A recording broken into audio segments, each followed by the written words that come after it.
The company that has this unfortunate title is called Deliveroo.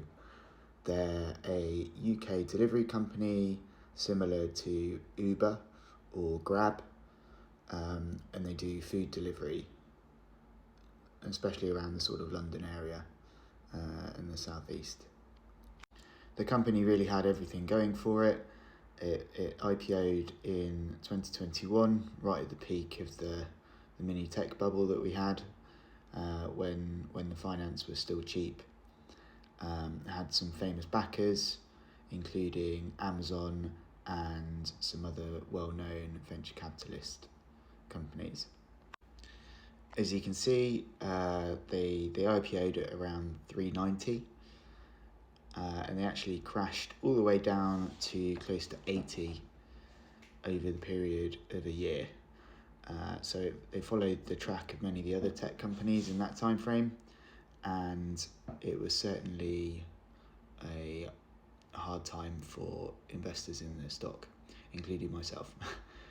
But I have actually bought some more of it and have not sold it, and there is a few reasons why. I think one of the driving reasons for Deliveroo's stock price crash is there was a relatively common belief that they were burning a lot of capital and that they were very unprofitable, which at that stage they certainly were, especially in Australia, and there was a lot of news stories around that. I personally was never too worried about the lack of capital because of their investors being Amazon, who obviously know a bit about package delivery, and DST Global, who are also known as the quiet conquerors. So they don't really, I don't think they ever had any risk of running out of funds in this particular instance. So I didn't sell my stock at this point. There's also plenty of analysts who are saying that they would reach cash flow positive profitability long before they ran out of the cash that they already had anyway, so I didn't think they'd have to re-raise. They did have another issue where a legal challenge was up against them, and it was suggested that the delivery drivers should actually be qualified as employees, in which case Deliveroo would have been on the hook for lots of employee benefits, and it would have cost them a lot of money.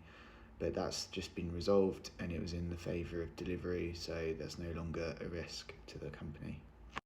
So another positive thing that happened is Deliveroo announced a share buyback of 250 million, which is a very confident move, and it was certainly something that has had a positive impact on the stock price.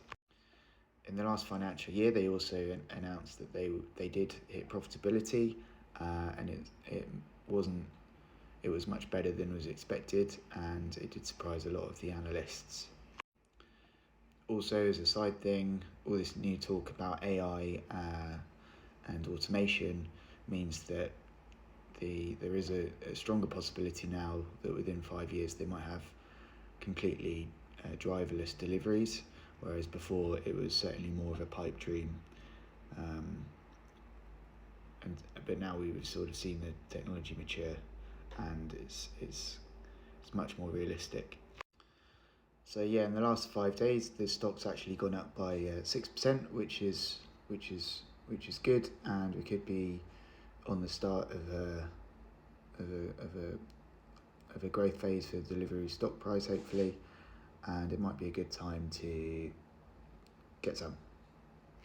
Obviously, this is quite a high risk investment, and I'm not an official advisor or anything, but it's what I'm doing.